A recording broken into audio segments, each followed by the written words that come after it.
What's up everybody, it's Mega, and welcome back to my channel. Today, we're diving deep into the world of hydroponic tomatoes. I've been getting tons of questions from you guys about weird yellow leaves, stunted growth. Basically, your tomatoes are throwing a fit, and you don't know why. We're gonna break down the most common tomato troubles, from nutrient deficiencies to pesky pests, and I'll give you my tried and true solutions to get those plants thriving again. Let's do this. Alright, let's talk about those yellow leaves. Yellowing leaves are often a sign of nutrient deficiencies, and thankfully they're totally fixable. The most common culprit is nitrogen. If your leaves are turning yellow from the bottom up, and they're kind of pale and wimpy looking, that's a telltale sign of nitrogen deficiency. Next up we've got iron. When your leaves start yellowing between the veins leaving a distinct green pattern, that's your plant screaming for more iron. And finally, let's not forget about magnesium. If your older leaves are yellowing at the edges with some brown spots thrown in for good measure, it's time to up the magnesium game. The easiest way to fix these deficiencies is to use a high-quality hydroponic nutrient solution. Look for one that's specifically designed for tomatoes and has the right NPK ratio. NPK stands for nitrogen, N, phosphorus, P, and potassium, K, the three main nutrients plants need. Make sure you're following the instructions on your nutrient solution bottle and checking your nutrient levels regularly. A little bit of prevention goes a long way in the world of hydroponics. Alright folks, let's talk about a problem that's enough to make any gardener cringe, blossom, and rot. You know what I'm talking about? Those nasty sunken black spots on the bottom of your tomatoes? It's actually caused by a calcium deficiency. Calcium is like the glue that holds plant cells together, especially important for developing fruit. When your tomatoes don't get enough calcium, their cell walls weaken, and boom, blossom and rot. Even if you're using a nutrient solution with plenty of calcium, your plants might still struggle to absorb it if the pH of your water is off. Tomatoes like their water slightly acidic, somewhere between 6.0 and 6.5. If the pH is too high or too low, the calcium gets locked out and your plants can't access it. Grab yourself a pH meter and test your water regularly. Adjust with pH up or pH down solutions if needed.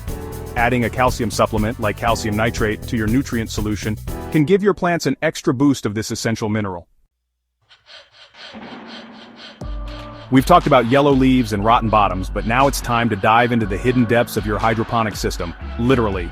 Root rot and algae growth are two silent killers that can wreak havoc on your tomatoes if you're not careful. Root rot thrives in warm, stagnant water with low oxygen levels. It's like a breeding ground for all sorts of nasty bacteria and fungi that love to munch on your plant's roots. Make sure your hydroponic system has good aeration.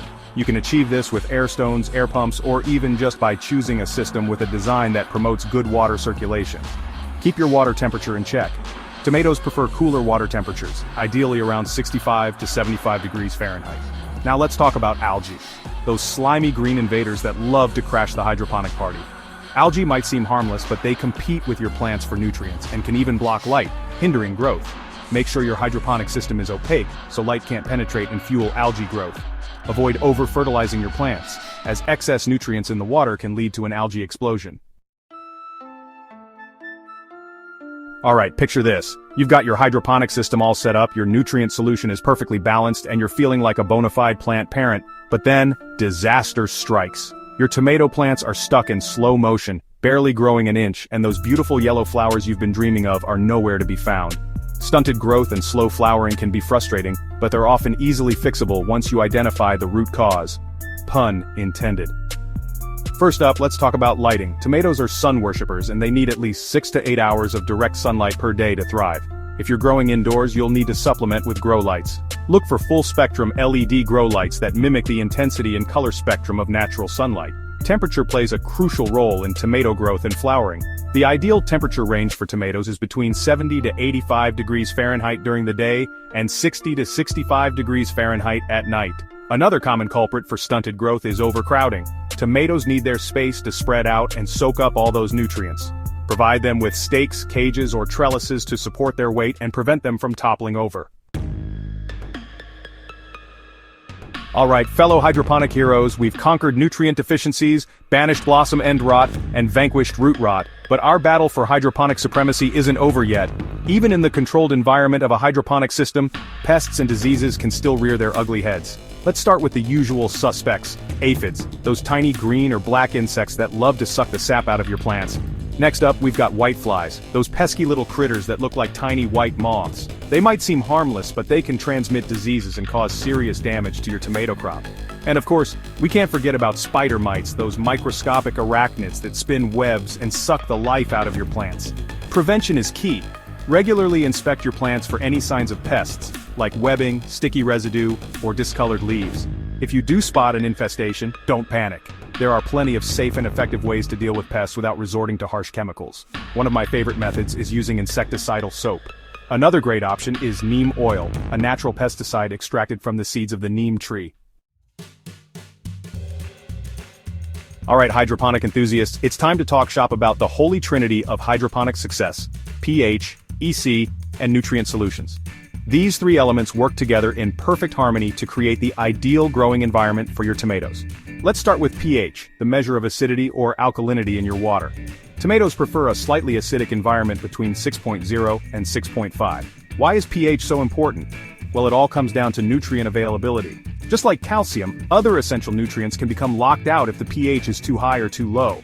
To keep your pH in check, invest in a reliable pH meter and test your water regularly. You can adjust the pH up or down using solutions specifically designed for hydroponics.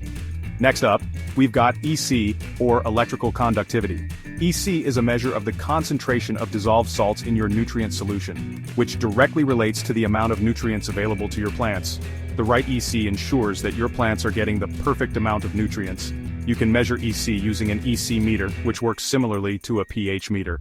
The ideal EC range for tomatoes varies depending on the growth stage, so it's essential to consult a nutrient chart specific to tomatoes. Congratulations, hydroponic champions, you've made it to the end of our hydroponic tomato troubleshooting journey. By now you're practically experts on everything from nutrient deficiencies to pest control, and you're well on your way to growing the biggest, juiciest tomatoes your taste buds have ever encountered. Remember, hydroponics is all about creating the perfect balance. Just like a well-tuned orchestra, every element needs to be in sync to create a harmonious growing environment. So let's recap the key takeaways from our hydroponic adventure: nutrient deficiencies. Yellow leaves are often a cry for help. Identify the deficiency and adjust your nutrient solution accordingly. Blossom end rot. Don't let your tomatoes go bad. Ensure sufficient calcium and consistent watering to prevent this common problem. Root rot and algae. Keep those roots healthy and algae-free with good aeration, proper water temperature, and controlled light exposure. Stunted growth and slow flowering. Give your tomatoes a boost with ample lighting, optimal temperatures, proper spacing, and support. Pests and diseases. Prevention is key.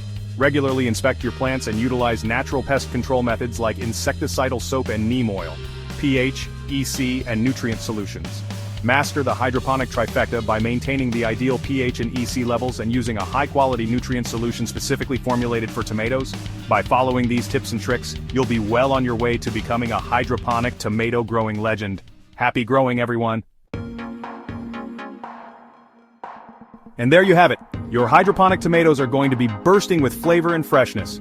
Remember, hydroponics is a journey of continuous learning, so don't be afraid to experiment, make adjustments, and most importantly, have fun along the way.